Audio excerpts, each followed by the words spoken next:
아름다운 찬양, 정말로 이 시간 하나님 앞에 우리 예배를 인도하는 그 음성에 감사를 드립니다. 정말로 일주일 동안 저에게는 매우 행복한 시간이었습니다. 이 별내교회에서 성도님들과 함께 말씀을 나누고 이렇게 은혜를 함께 나눌 수 있는 시간을 주신 정말로 하나님께 감사를 드립니다.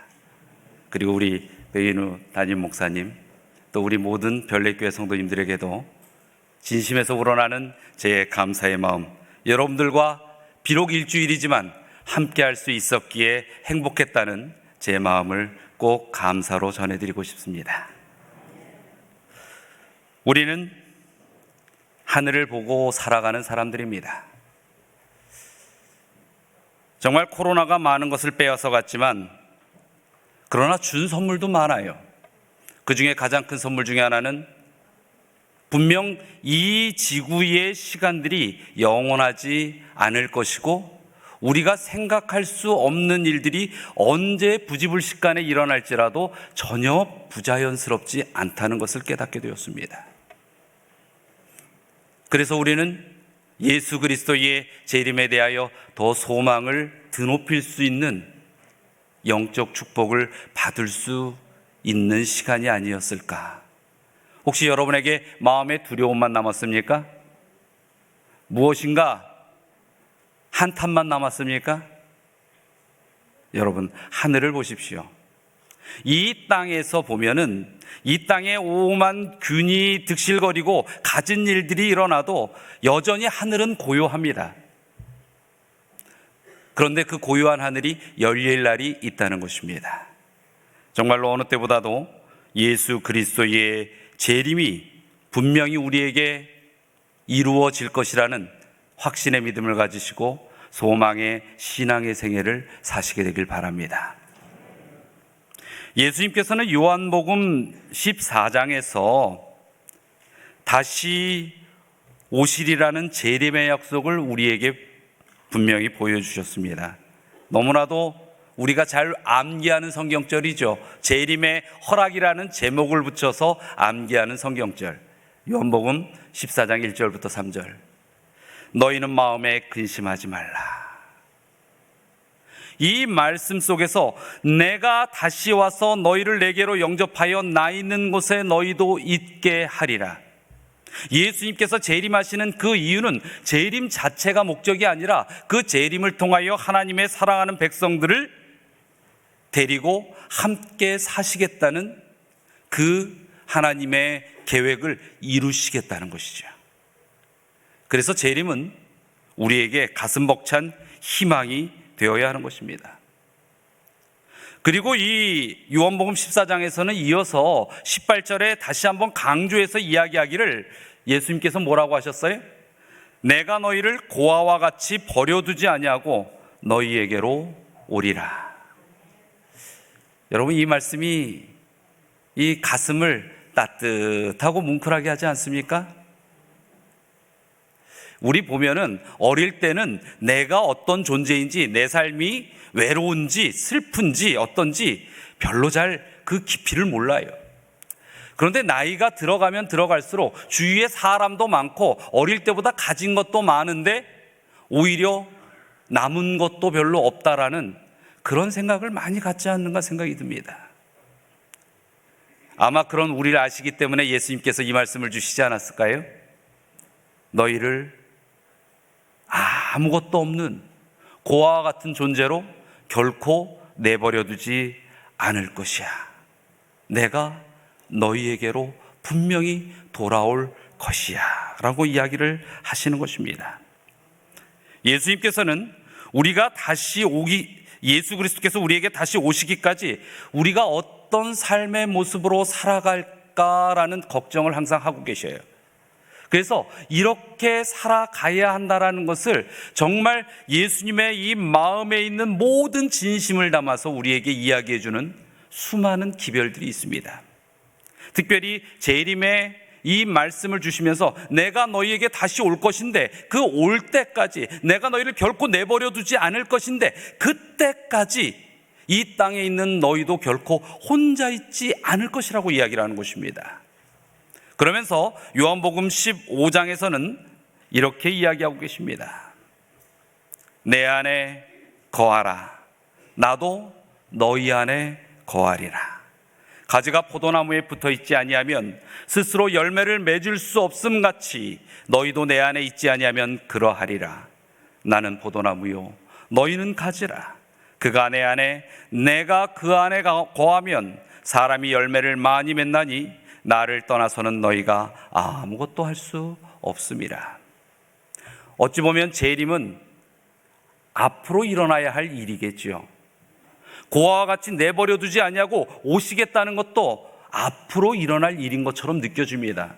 그러나 예수님께서는 그때만이 함께하는 것이 아니라 지금 너희가 숨쉬고 살아가는 이 시간에 내가 너와 함께 하겠다라고 이야기를 하시는 것입니다. 그리고 이 함께하는 세상, 아직 죄 속에서 투쟁하며 견디고 버텨야 하는 이 역사, 선악의 대쟁투의 역사를 종지부를 찍는 그 시간이 재림이라는 것을 알리시는 것이죠. 그러니 그때까지 내가 너희를 도울 테니 함께하자라고 이야기하시는 것입니다. 이 요한복음 15장의 포도나무와 가지에 관한 이야기는 관계에 대한 생명 원리의 기별입니다. 생명이 유지되기 위해서는 이 관계성에 대한 완성이 너희의 삶 속에 드러나져야 한다라고 이야기하는 것입니다. 어떤 분들은 이 세상에서 때로는 상처받고 때로는 어려운 고비들을 넘기지 못하는 그러한 반복 속에서 이 대인기피증이 드시는 분이 계셔요. 또 하나님을 믿는데도 하나님에 대하여도 기피증을 느끼는 신앙인들이 많이 있다라는 이야기도 듣습니다. 여러분, 이것이 사단이 가장 원하는 길이에요. 사단은 사람이 고립되기를 바랍니다. 그리고 사람이 홀로 고민하고 홀로 살아가면서도 만족하며 살 수 있다라고 생각을 하는 것입니다. 이런 면에서 볼 때에 사단이 만들어 놓은 21세기의 최고의 발명품은 뭡니까? 참, 그래도 우리 역시 별내교회입니다. 별내교회는 우리 스마트폰 손에 들고 있는 학생들이 하나도 없네. 이 스마트폰이에요. 스마트폰 요 조그만 손바닥만한 이 쇳덩어리 하나에 하루 종일을 매달려 있어도 지겨운 게 없어요. 온 세상이 거기에 다 들어가 있습니다. 거기에 자기가 원하는 사람도 볼 수 있고, 원하는 음악도 들을 수 있고, 원하는 소식도 들을 수 있고, 원하는 재미도 이길 수 있고, 하물며 그거 가지고 돈도 벌 수 있어요. 출근하지 않아도 스마트폰 하나 갖고만도 평생 직장으로 먹고 사는 사람들이 있다는 것입니다. 사람을 만날 이유가 필요가 없어요. 맛집이 있어도 식당에 갈 이유가 없어요. 그저 어플 하나 켜서 딱딱딱딱 몇 번 누르면 집 앞에 딱 대령에 옵니다. 결제도 스마트폰으로 다 알아서 결제합니다. 사람을 안 만나도 이 땅에서 홀로 사는데 아무 불편함이 없는, 그게 우리나라예요. 그래서 대한민국 백성들은 더 고민이 많습니다. 이 대한민국에 있는 목회자들은 정말 철야 기도를 해도 해결되지 않는 이 문제들에 인하여 심각한 영적 투쟁을 합니다. 어떻게 하면 우리 성도님들에게 하나님께서, 예수님께서 재림을 준비하기 위하여 마련하신 이 관계, 생명의 관계를 여전히 유지시키며 살아갈 수 있을까? 제가 오늘 이 선교부에서 안식일 학교 쓰는 그 시간을 보면서 마음에 저는 감동이 왔어요. 그 선교부 산하에 많은 부서가 움직이고 계획을 세우고 함께 하길 원하고, 여러분, 그러나 그것이 선교부 임원들의 그들만의 어떠한 경주가 되지 않게 하시길 바랍니다. 아멘 안 하신 분들은 여전히 나 홀로 놀겠다는 얘기입니까?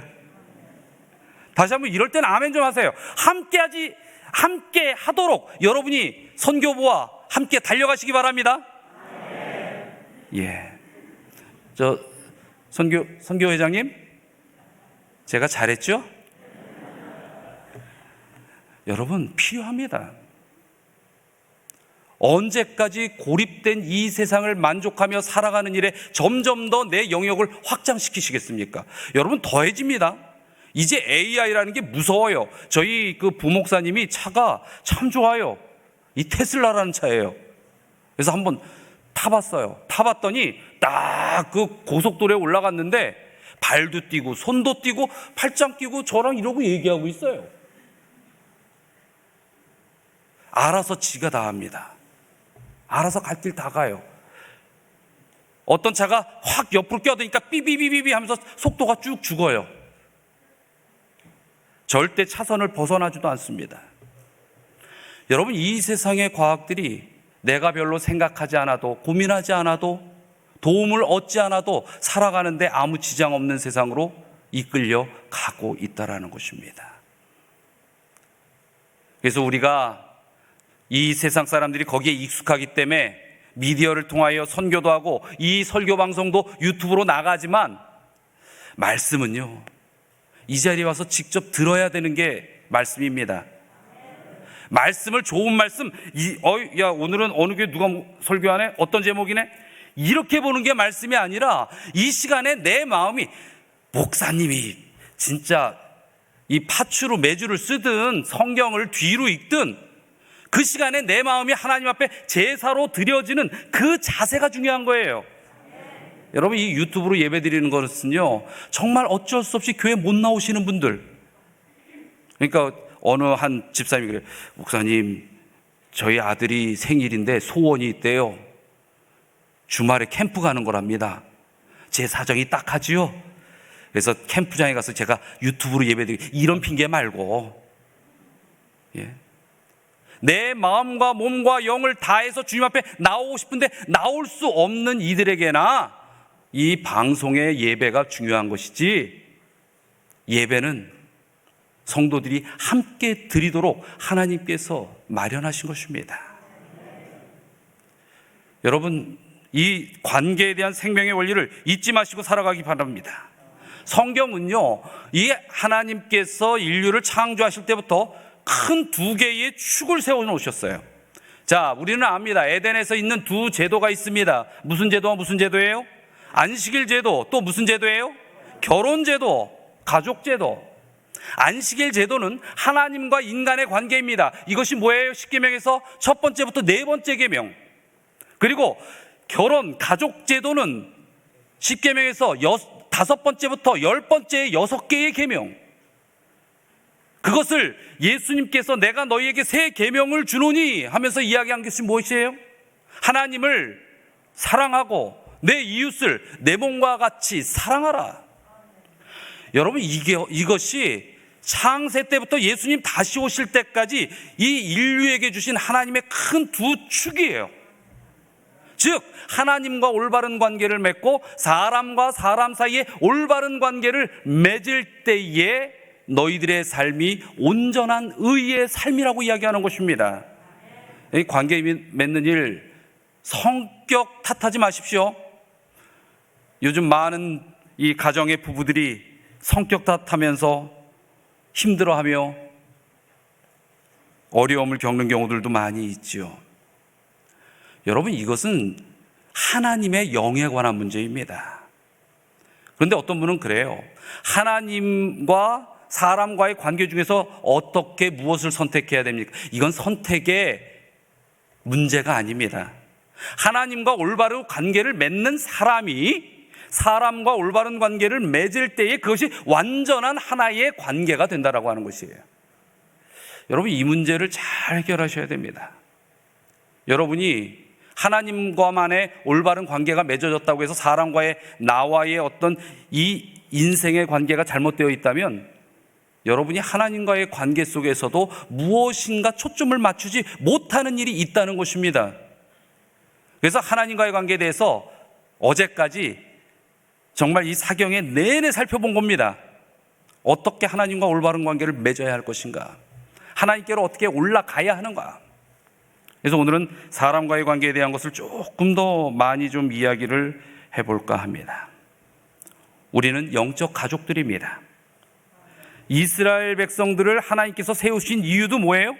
하나님과의 관계 속에 그 백성들이 하나의 또 서로의 관계를 맺고 살라는 것입니다. 그래서 이 구약 시대에서 보면 이스라엘 백성 외에 모든 수많은 백성들을 뭐라고 하는 거예요? 이방이라고 얘기하는 거예요. 그들은 뭐가 없기 때문에 그들끼리에서도 이스라엘보다 더 강대 국가도 있고 카리스마 있는 지도자도 있고 화목한 가정도 있었을 것입니다. 그러나 그들의 뭐가 없어요? 하나님과의 관계가 없어요.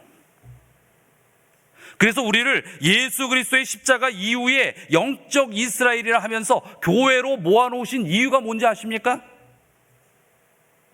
하나님과의 올바른 말씀에 서 있는 백성들이 하나님과의 관계를 맺고 그 안에서 올바른 관계를 맺는 이들이 나의 살아있는 교회를 채우라고 이야기하시는 것입니다.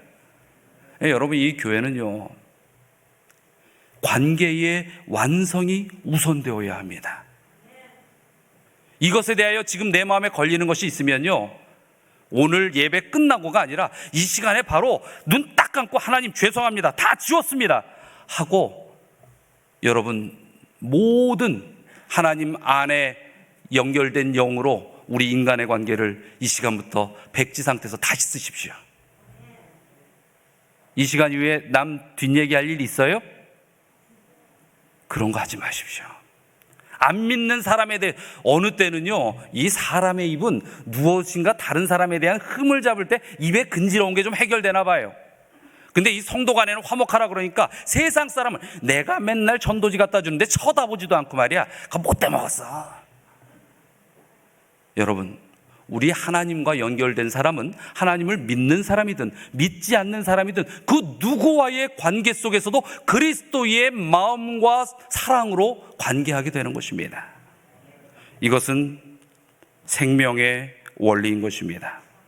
우리는 압니다. 먼저 우리가 하나님과 연결되어 있으면 살되 하나님과 분리된 삶은 허망하기 이를 데 없는 삶이 된다는 것을 말입니다. 그래서 우리가 하나님과의 관계 속에 인간과의 관계에 고민이 있고 번민이 있다면 여러분이 주님께 도움을 구해야 할 것입니다. 이것은 솔로몬의 간증을 통해서 우리가 좀 더 자세히 알 수가 있는데요, 성경에서 가장 축복받은 사람 중에 한 사람을 꼽는다면 아마도 솔로몬일 것입니다. 이스라엘 이 국가가 가장 왕성이 번영했던 때가 바로 솔로몬 때였죠. 이 솔로몬, 우린 잘 압니다. 무슨 왕? 지혜의 왕. 역대하 1장 11절에 보면 그가 하나님 앞에 정말로 아름다운 모습을 보입니다. 하나님이 솔로몬에게 이르시되 이런 마음이 내게 있어서 부나 재물이나 영광이나 원수의 생명 멸하기를 구하지 아니하며 장수도 구하지 아니하고 오직 내가 내게 다스리게 한 내 백성을 재판하기 위하여 지혜와 지식을 구하였으니. 여러분, 이 솔로몬이 지혜와 지식을 구하기 위하여 포기한 게 뭐예요?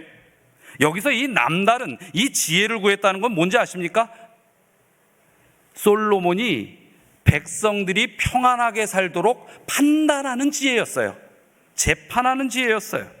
그것은 백성들의 평안과 공의를 위한 것이었습니다. 그런데 이것을 위하여 포기해야 하는 것들은 어떤 것들이 있었어요? 부를 포기해야 했고 재물을 포기해야 했고 원수의 생명조차도 포기해야 했어요. 위협이 올 수 있는 것조차도 포기한다는 것입니다. 그래서 솔로몬의 지혜를 구한 이 믿음은 대단히 높다라고 평가를 받게 되는 것입니다. 여러분, 이 땅에 있는 것을 포기하지 않고도 온전히 이 하나님 안에서 놀라운 축복의 지혜를 얻을 수 있는 것은 아닙니다. 참으로 이 얼마나 올바르고 어진 솔로몬 왕입니까? 그런데 그가 이 아가서에 보면 또 모두 그렇게 열정적으로 해요? 사랑도 열정적으로 해요. 소위 얘기하면 진짜 엄친아입니다. 엄친아. 멋진 남자예요. 하나님에 대해서도 올바른 사람이었고 또 사랑에 목숨을 걸 줄도 아는 아주 그런 멋진 사람이 바로 이 솔로몬이었습니다. 그러한 그가 전도서라는 책을 썼다는 것은 어찌 보면 참 이해가 안 됩니다. 이 전도서는 어떤 책이에요? 인생의 험함에 대하여 한탄이 서려 있는 책이 이 전도서입니다. 아니, 그토록 멋진 사람이, 그토록 하나님 앞에 올바로 섰던 솔로몬이 왜 전도서를 썼을까? 심지어 그는요, 자신이 지혜자였다는 것조차도 부인합니다. 전도서에 보면 7장 23절에 내가 이 모든 것을 지혜로 시험하며 스스로 이르기를 내가 지혜자가 되리라 하였으나 지혜가 나를 멀리 하였도다. 여전히 솔로몬은 지혜롭고 똑똑한 왕이었습니다. 그런데 어느 순간 아는 거예요. 자기가 이 지금 모든 것을 판단하는 것이 하나님께서 허락하신 그 영성 있는 지혜에서는 점점 거리가 멀어지고 있다는 것을 느끼는 것입니다. 그래서 그는 자신이 지혜자가 아니었나 보다라는 자괴감에 빠지게 되는 것이죠. 그는 세상을 사는 지혜가 지혜의 전부인 줄 알게 되었어요. 점점 다른 사람들이 솔로몬 솔로몬 외치면서 이 추앙할 때 그는 점점 마음에 교만함이 들었습니다. 처음에 순수한 의도와는 다르게 세상의 일을 만드는데 그의 지혜를 하나 둘 쓰게 됩니다.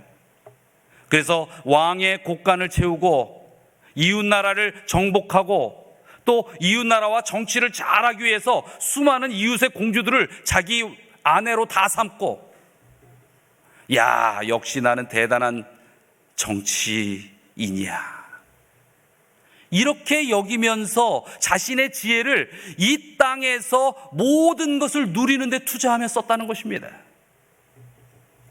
그 순간 하나님의 뜻과는 멀어진 생애의 길을 자신이 걸어가고 있는 것을 깨닫게 된 것은 한참 뒤에 그의 인생이 거의 끝나갈 무렵이었던 것입니다.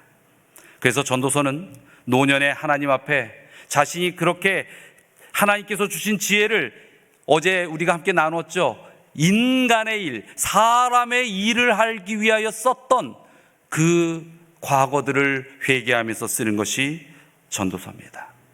그래서 이 전도서는요, 전체적인 내용의 가장 핵심이 뭔지 알아요? 허무하다예요. 허무하다.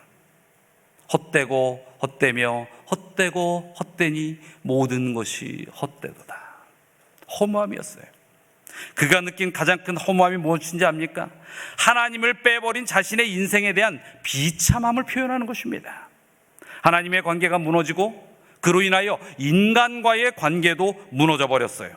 그래서 그는 이 전도서에서 그런 허무함 속에서 하나님을 잊고 산 자신의 인생이 얼마나 인간적으로도 외로웠는지, 하나님 안에서 함께 사는 것이 얼마나 행복한 축복인지에 대하여 우리에게 들려주고 있습니다. 그것이 전도서 4장 9절부터 있는 말씀입니다.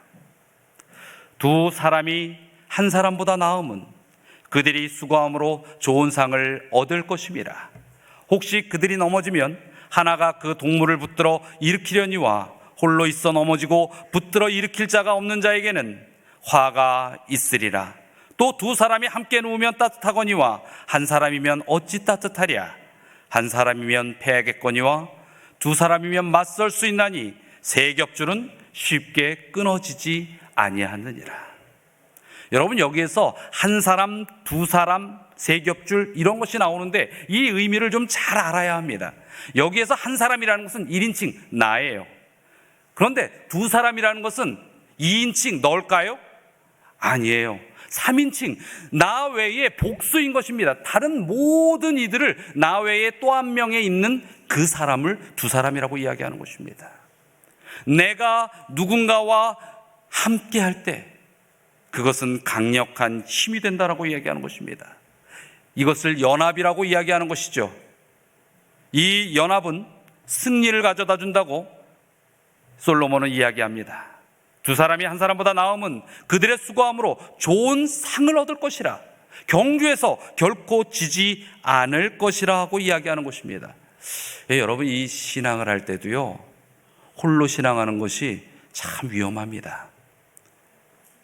여러분, 정말 우리 이 별내교회 성전 안에 여러분의 영적 동지가, 영적 친구가 하늘까지 내 이 사람하고는 같이 갈 만한 나의 이 신앙의 친구야라고 하는 사람들이 있습니까? 자, 하나 둘 셋 한번 쳐다보세요. 하나 둘 셋. 왜 절 쳐다봐요? 전 여러분하고 같이 안 갑니다. 오늘 이후에 제가 여러분을 만날 일이 얼마나 있을지 모르겠어요. 여러분, 교회 다니는데도 내 정말 하늘까지 갈 영적 친구 만들어야지라는 목적 한번 가지고 다녀보세요. 교회 다니는 맛이 달라집니다. 예? 그게 필요한 거예요. 그래서 정말 이 세상에서 승리하기 위해서는 우리가 함께 가야 한다는 것을 잊지 마시기 바랍니다. 3인 성호라는 말이 있어요. 세 사람이면 없던 호랑이도 맞는다는 의미로 거짓말이라도 여러 사람이 말하면 남이 참말로 믿기 쉽다는 거예요. 여러분, 좋은 뜻도 모이면은 온전히 이루어지는데 이 좋은 것보다 나쁜 말은요, 두세 사람만 입 맞추지 않습니까? 한 사람 바보 만드는 거 아주 순식간입니다. 그래서 악은 악으로 끌리는데 악과 악이 연결되는 일이 결코 하나님의 백성 속에서는 일어나서는 안 된다는 것을 이야기하는 것입니다. 이 연합이라는 것은 그래서 뭐예요? 하나님 안에서의 사람과의 연합이 이루어져야 한다는 것입니다. 때로는 교회 안에서 이 3인 성호들이 일어납니까? 아무 대답 없어서 감사합니다. 이렇게 툭 던지면 어떤 분은 네 그러더라고요. 교회에서는 그런 일이 있어서는 안 됩니다. 누군가가 흠이 있습니까? 누군가가 쓰러져 있습니까? 누군가가 실수를 했습니까? 가서 붙들어 줘야지요. 감사해야지요. 감싸주고 안아줘야지요. 그래서 오늘 좀 시간이 빨리 가는 것 같아서 내용을 좀 줄이겠습니다. 그래서 전도서 4장의 10절에는 뭐라고 이야기합니까? 두 번째, 혹시 그들이 넘어지면 하나가 그 동물을 붙들어 일으키려니와 홀로 있어 넘어지고 붙들어 일으킬 자가 없는 자에게는 화가 있으리라. 내가 영적인 이 성도들과 함께 가는 것은요, 선택이 아니라 필수입니다.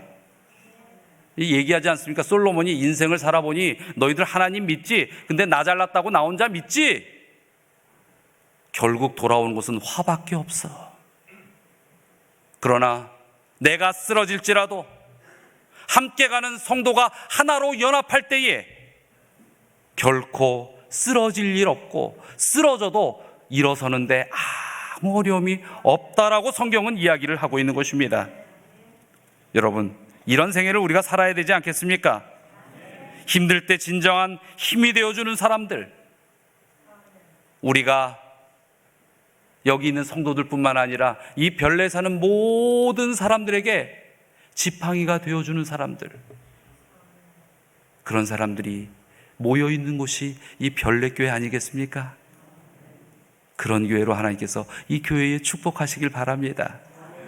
제가 이 합회에서 행정위원회로 이 회의를 할 때 참 별내교회에 이름만 나오면 제가 막 이렇게 빨간 줄을 그어가면서 봅니다. 제가 중앙교회에 있는데 저희도 어려운 교회를 한 교회 도와요. 이 별내교회에서 한 교회 돕는다는 걸 창피해서 말을 못 하겠더라고요. 우리 별내교회는 많은 어려운 교회들을 돕고 있습니다. 그게 대단한 게 아니라 올바로 가는 겁니다. 그게 맞는 것입니다. 그걸 칭찬으로 하는 것이 아니라 그렇게 하는 것이 당연한 것이 여러분의 생각과 세포가 되시기를 바랍니다. 축복된 하나님의 은혜의 교회가 여러분임을 하나님 앞에 다시 한번 감사드립니다. 시편 37편 24절에는 이렇게 이야기하지요. 그는 넘어지나 아주 엎드러지지 아니함은 여호와께서 그의 손으로 붙드심이로다. 이 교회 안에 온전히 하나로 된 성도들이 모여 있을 때 그곳엔 하나님의 손길이 함께 하신다는 것입니다. 그리고 또 솔로몬은 자신의 인생을 되돌아보면서 이렇게 얘기합니다. 한 사람이면 패하겠거니와 두 사람이면 어떤 일도 맞설 수 있나니 세 겹줄은 쉽게 끊어지지 아니하느니라. 근데 여기 재밌어요. 한 사람 두 사람 얘기하는데 갑자기 줄은 2겹줄이어야지 왜 3겹줄을 얘기합니까? 하나님이 이 산수를 잘 못하시는 것 같아. 그런가요? 자, 여기에서 이 성경의 원리를 빨리 발견하셔야 됩니다. 한 사람이면 패하고 두 사람이면 맞설 수 있는데 그러니 3겹줄은 절대 끊어지지 않는다. 이 한 줄이 어디서 툭 갑자기 나왔어요. 이 한 줄이 뭐예요? 성령이십니다. 하나님이에요. 하나님의 이름으로 함께한 자들에게는, 여러분 죄송합니다만 이 새끼를 꼴 때도 두 줄로 꼰 새끼는요 잘못하면 후루룩 풀려버려요. 그러나 세 겹줄로 꼰 줄은 쉽게 풀리지 않습니다.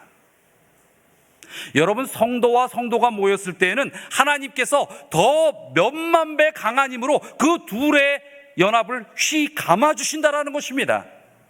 그래서 이 별내교회 성도님들이 하나로 연합할 때에 거기에 미치는 성령의 에너지는 우리가 측량할 수 없는 에너지입니다. 그것이 세 겹줄의 힘이라고 하는 것입니다. 그 세 겹줄이 바로 이 별내교회에서 힘을 발할 수 있다라고 이야기를 하는 것입니다. 여러분, 이 연합의 상징이 이 별내교회의 뿌리인 거 아십니까?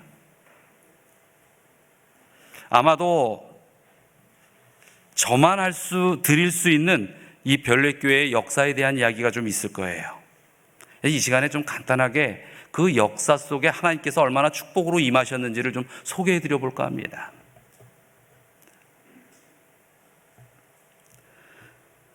별내교회를 처음 건축하고자 통합하고자 계획할 때는 어찌 보면 네 그룹의 영적 무리들이 예비되어 있었습니다. 사만교회에 있었던 사만 성도들, 그리고 덕성중앙교회에 계셨던 덕성중앙교회 성도들, 그리고 신사만 성도가 있었어요. 제가 2012년에 사만교회에 부임을 했었는데 그때 성도님들이 평균 출석생 수가 약 110명이었습니다. 110명에서 120명 왔다 갔다 했었는데 1년 반 사이에 그 성도의 숫자가 340명이 됐었습니다. 그리고 덕성도 그때에 저보다 1년 앞서서 박우병 목사님이 이제 부임을 해서 사역을 하셨는데 처음에 한 70명 정도였다고 들었어요. 그러던 교회가 120명의 성도가 되었어요. 그런데 제가 이 사만교회에 가서 들어온 분들이 계셨던 분들보다 숫자가 거의 한 1.5배, 2배 정도 더 됐어요.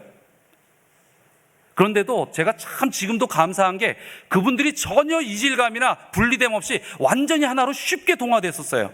똘똘 뭉쳐서 함께 생활했었던, 그래서 그 당시에 정말 행복했습니다. 한번 교회에 들어온 분들이 나가질 않았어요.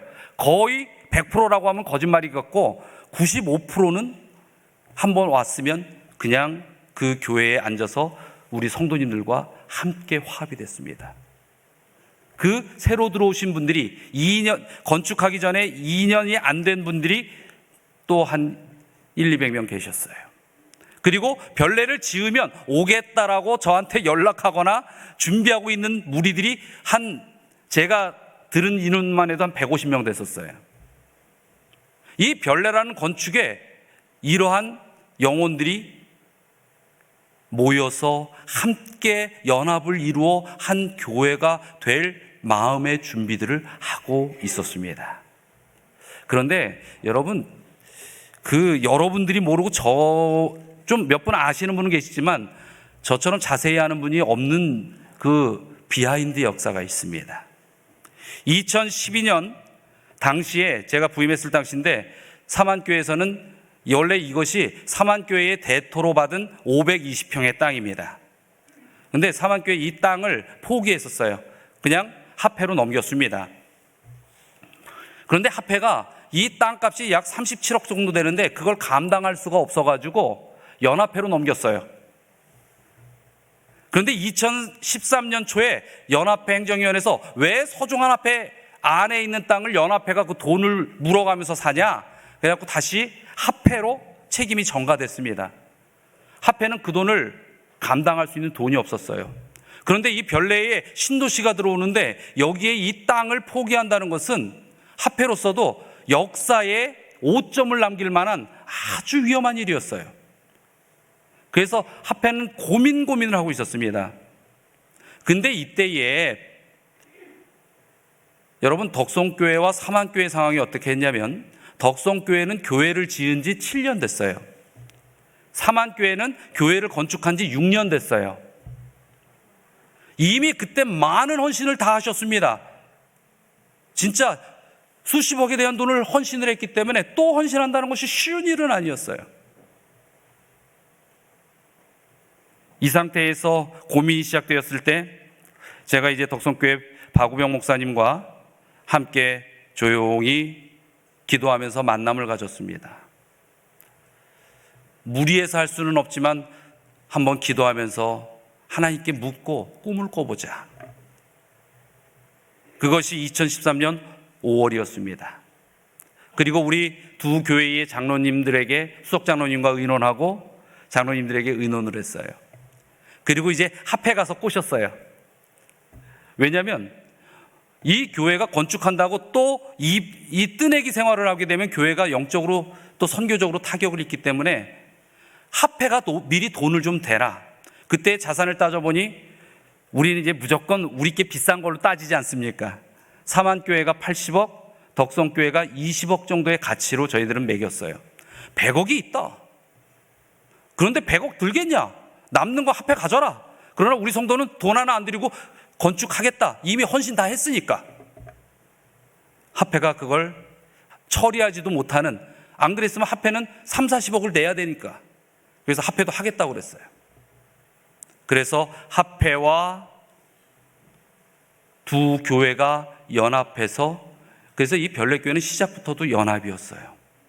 연합해서 교회 건축을 하자고 계획을 하게 되었습니다. 그리고 2013년 11월 10일 드디어 첫 삽을 푸게 됩니다. 그리고 2014년에 들어서 연초부터 교회 통합을 시작하기 시작했습니다. 먼저 저녁 예배를 함께 모여서 예배를 드리기 시작했어요. 그리고 9월부터는 격주간의 통합 예배를 드립니다. 그리고 2014년 10월 18일 별내교회라는 이름으로 2015년 재직선거를 두 교회가 하게 되었습니다. 이때 이미 연합회까지 다 통과가 되어서 별내교회가 법적으로 시작이 되었어요. 그래서 그때의 사진을 보면 이것이 11월 10일의 기공식입니다. 여기에 보면은 두 합회의 수석장로님과 담임 목사, 그리고 합회장님과 합회 임원들이 함께 연합의 의미로 기념사진을 찍었던 그 장면입니다. 그리고 이것이 성전 기공예배 때의 그 주보였습니다. 그리고 여기 칠판에 빼곡하게 써 있는 것이 있는데 이것이 이 별내교회의 첫 직원회 선거위원회였습니다. 저 직원선거위원회의 결과를 이것이 이제 덕성교회 성전에서 우리들이 10월 18일 날 하게 되었습니다. 그 다음에 2014년 11월 15일 이제는 두 교회가 완전히 합쳐서 별내라는 이름으로 예배를 드리자라고 하면서 이제 11월 15일부터 모든 주보도 별내교회로 찍고 이제 모든 성도들이 모여서 그 전에 있었던 교회 이름은 다 역사 속에 뿌리로 남겨두고 별내교회라는 이름으로 예배를 드리기 시작했습니다. 그리고 2014년 12월 27일 별내교회의 첫 집사, 이때 신임 장로님은 안 계셨어요. 집사 안수식을 하게 되었습니다. 여기 계시는지 모르겠는데 그때 신임이 되셨던 분이 강귀현, 김재왕, 남효상, 우리 여기 계시네. 그리고 신임 여집사님으로 김양미, 김귀현, 조경희 집사님이 이때 별내교회 1호 신임 집사님으로 이렇게 그때 안수식을 하게 되었습니다. 그러다가 저희도 전혀 예상치 못했는데 2015년 1월 말에 두 교회의 목사님이 새로이 발령을 받게 되었습니다. 그리고 2015년 2월 28일 이제 안상준 목사와 박우영 목사는 이 별내교회에서 마지막 행정적으로 떠나는 전출의 날이 되었습니다. 그리고 저희들이 행정적으로 떠나는 그 다음 날 2015년 3월 1일 별내교회는 성전을 입당했습니다. 제가 떠나면서도 성전 입당 준비 다 해놓고 갔습니다. 여러분 식당 의자 있지요? 제가 이 별내교회를 떠나기 열흘 전에 갑자기 전화가 왔어요. 지금 의자 갑니다. 근데 의자를 나를 사람이 없어요. 그래서 그때 아까 보니까 식당에 계시던데 공훈이 집사님 불러서 공훈이 집사님하고 저희 집사람하고 저하고 다 날려서 올렸습니다. 그때 이제 갖고 오신 분들이 몇 분 좀 도와주시고. 여러분, 밥 먹을 때 좀 누구한테 감사해야 됩니까? 이제는 좀 이유를 알겠어요? 네, 이건 농담이고, 개인 밥 먹을 때마다 또 제 이름 대면서 기도하지 마십시오. 요번에 이 별내교회로 사경회를 간다고 하니까 많은 분들이 좋겠다 이렇게 이야기를 하더라고요. 공식적으로 만 8년 만에 별내교회 단상에 안식일 설교자로는 오늘 제가 처음 서본 것입니다. 그래서 제가 참 감사합니다. 남들이 그럽니다. 좋은 교회 줘놓고 한 번도 서보지 못하고 떠났으니 얼마나 아쉬웠어. 그러나 여러분, 목사들이 그렇게 살지는 않습니다. 솔직한 말씀으로 드리면 제가 그때 떠날 때의 아쉬움은 있었어요. 그러나 이 새 성전에 못 써본 것이 아쉬운 것이 아니라, 여러분, 이 교회 건물을 보는데, 건물이 아니라 아까도 이야기했지만은 그 영혼들이 하나 되는 그 연합을 위하여 영적 건물을 짓는 것에 더 에너지를 많이 쏟았었어요. 그래서 이 별내교회가 시작될 때 아무런 이질감 없이 별내교회라는 이름으로 하나로 갈 수 있도록 준비하는 것이 더 우리에게는 큰 사명이었습니다.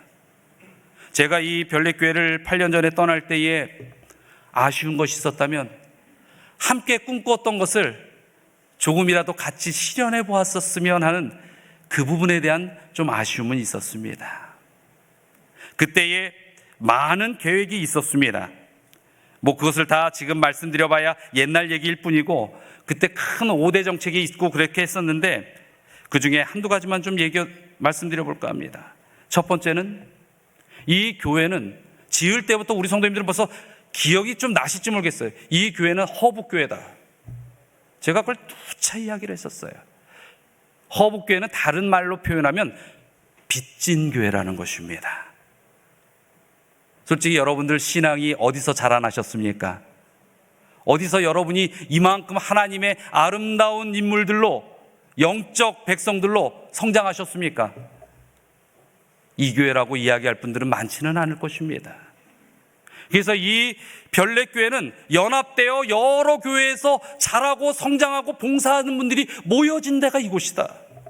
그러니 그 수많은 교회들, 작은 교회든 큰 교회든 다른 교회로부터 빚진 교회가 이 교회다. 그러니 이 교회는 우리만 잘 먹고 잘 살면 되는 것이 아니라 이 교회는 허브가 되어야 된다. 허브가 뭔지 아세요? 하나의 큰 데이터 신호를 받아서 받은 신호를 똑같이 여러 군데로 나누어 주는 게 허브예요. 그게 이 컴퓨터에 쓰는 기계입니다. 그래서 이 별내교회가 구체적인 계획까지 있었어요. 정말로 큰 축복을 받을 것이다. 성도들이 물밀듯이 밀려올 것이고 엄청난 영적 에너지를 가지게 될 것이다. 그 에너지로 수많은, 정말 이 서중연합회를 바꾸고 한국연합회를 바꿀 수 있는 교회가 이 교회다라는 확신을 갖고 꿈을 꿨습니다. 지금도 많은 그러한 열매들을 보여주시는 것 제가 압니다. 그러나 이 부모 마음에 자식은 항상 좀 부족해 보이죠? 더 큰 꿈을 꾸시기 바랍니다. 여러분, 저희 서울중앙교회도 서중연합회에서는 5손가락 안에 드는 교회예요. 근데 서울중앙교회가 연합해서 낼 수 있는 힘과 이 별내교회가 연합해서 낼 수 있는 힘의 양은 비교할 수가 없습니다. 여러분이 연합하면 세상이 바뀝니다. 여러분이 연합하면 이 한국연합회가 이전에 가보지 못했던 전혀 다른 길을 갈 수 있는 것이 여러분의 힘입니다. 삼육대학이 있고 우리의 성도 비율이 전국에서 제일 높은 지역에 있는 이 교회, 모든 인프라를 갖출 수 있는 이 교회, 하나님의 영적 축복을 받은 이 교회, 이렇게 훌륭한 정말 하나님의 일을 할 수 있는 하나님의 일꾼들이 많은 이 교회가 삼겹줄이 되십시오. 성령을 구하시고 나만 보는 게 아니라 내 옆에 당신을 보고 그곳에 성령의 에너지로 하나가 되어서 정말 하늘 가는 동아줄이 이 별내에서부터 치솟아 올라가기를 간절히 바라는 것입니다. 그게 허브예요. 그리고 제가 오늘 이렇게 손님 초청 카드를 이렇게 쓰는데 밑에 한 글이 써 있었어요. 1000명 사역, 1000명 성도. 감사합니다. 이게 제가 별내교회 완성되기 2달 전에 성도님들 앞에서 외친 구호였어요. 근데 이것을 그대로 써서 참 그 과거의 뿌리를 그대로 이어와 주신 것에 대한 감사함을 제가 느낍니다. 근데 이 뜻은 좀 잘못됐어요. 제가 좀 이따 건 설명을 하겠습니다. 여러분, 이게 그 520평의 이 별내교회 땅입니다. 제가 사진이 너무나 많은데 그냥 짧게 간단하게만 보여드립니다. 지하를 이제 기소할 때입니다. 그리고 1층에 콘크리트를 칠 때이고 2층이 올라가고 본당이 올라가고 이 옥상에 콘크리트를 치던 날 찍은 사진입니다. 본당에 경사를 잡고 천정을 인테리어하고 의자가 들어왔어요. 그리고 외부를 꾸미기 시작했고 이렇게 탑을 세우며 또 우리 교회의 미래를 위해서 여러 군데를 방문하면서 실내 인테리어를 하게 되었습니다. 이 재미있는 사진 하나 보여줄까요? 여러분, 위에 있는 그림하고 앞에 있는 사진이 뭐예요? 이 강대상이죠. 저 위에 있는 게 뭐냐면 스케치업이라는 프로그램으로 그려놓은 거예요. 저 누가 그렸는지 아십니까? 제가 그렸어요. 이 성구사에서 강대상을 주는데 하도 마음에 드는 게 없어서 제가 그려서 이렇게 만들 수 없냐고 했더니 만들어주더라고요. 그때의 교회 건물을 스티로폴로 하나하나 잘라가지고 직접 이렇게 만들어도 봤어요. 성도님들하고. 이 모양하고 교회 모양하고 어떻게 똑같이 생겼습니까? 지금은 이제 청경관이 생겨서 조금은 다른데 그때 이렇게 교회 로고도 만들어 봤어요. 그리고 여러분, 여기 보면 두 위에 사진이 있죠. 이것이 별내교회 초기 모델이었습니다. 모양은 이 모양들이 훨씬 이뻤어요. 근데 지금 모양으로 나온 이유는 아름다운 외형보다 실리를 찾았어요. 왜냐하면 그 안에 있는 성도들이 더 중요하기 때문에, 성도 중심적인 공간을 확보하기 위하여 조금만 더 확보하기 위해서. 우리 성도님들 그 얘기하는데 저 찬양대 뒤에 저만큼 나간 것도 합회장님한테 거의 망료까지 먹어가면서 저거 늘린 겁니다. 그때의 모든 성도님들이 그렇게 함께 꿈을 꾸면서 여러분들과 함께 이 교회에 살아갈 수 있는 터전이 이어졌고, 이제는 여러분들의 순서입니다. 여러분들이 이 교회의 미래를 위하여, 또 지금 현실에 살아가는 교회를 위하여 어떤 교회가 될지 꿈을 꾸셔야 하는 것입니다. 이 제일 마지막 사진이 뭐냐면 4층 로비예요. 제가 이 별내교회에서 제일 좋아하는 장소입니다. 4층 로비에서 쳐다보는 저 가을 공원은 정말 절경입니다. 그래서 제가 집사님들, 장로님들께 그런 얘기 했어요. 나는 마지막에 설교 준비하면 여기에 내 책상 펴놓고 설교 준비할 거라고. 이 허북교회는 좀 전에 설명을 했죠. 여러분, 이 1000명 사역, 1000명 성도, 이 이야기만 하고 이제 오늘 이야기를 좀 마칠까 합니다. 여기에 보면은 이렇게 되어 있습니다. 주의 명령 순종하여 1000명 평출 성도 채우자. 이 뜻도 참 좋습니다. 근데 처음에 이 1000명 사역, 1000명 성도라는 것은 하나님의 명령으로 일하는 사람들, 그게 1000명 사역이에요. 1000명 성도는 1000명의 성도를 이곳에 채우자는 것이 아니고 하나님의 명령에 따라서 일하는 사람이 1000명 되자는 것이었습니다. 그럼 우리 1000명 성도를 여기 딱 앉으면 졸업합니까? 끝납니까? 그거 아니죠. 여러분, 아직 보니까 1000명의 사역자도 다 안 나오신 것 같은데 1000명 사역자 되시길 부탁드립니다. 그래서 여러분이 정말로 이 별내교회가 하늘의 교회가 될 수 있게 그렇게 하나님 앞에 꿈을 꾸시고 담임 목사님 말씀 잘 따라가서 이루시게 되길 바랍니다. 로마서 11장 29절에 이야기합니다. 하나님의 은사와 부르심에는 후회하심이 없느니라. 이 교회가 삼합줄로 모이면 핵폭탄보다도 더 엄청난 위력이 나타날 것을 확신합니다. 내게 능력 주시는 자 안에서 내가 모든 것을 할 수 있느니라. 여러분, 저는 하나님 앞에 분명히 확신합니다. 이 교회를 저와 성도님들이 짓게 하신 것도 하나님의 부르심이고 후회함이 없는 부르심입니다. 제가 이 교회를 짓고 떠난 것도 하나님의 부르심이고 후회함이 없는 부르심입니다. 이 한 주간 여러분과 말씀을 나누게 하신 것도 하나님의 부르심이고 후회하심이 없는 부르심이십니다. 저는 그래서 여한이 없습니다. 여러분을 이 별내교회에서 하늘의 성도로 부르신 것도 하나님께서 후회하실 일 없고 정말로 그 은사와 능력을 부어주시겠다는 약속의 기별임을 기억하시기 바랍니다. 그래서 하나님께서 주시는 그 능력 안에서 놀라운 영적 부흥을 이루시고 하늘에서 승리한 백성으로 우리 함께 만날 수 있는 모든 성도님들이 되시기를 간절히 바라면서 오늘 말씀을 마치도록 하겠습니다.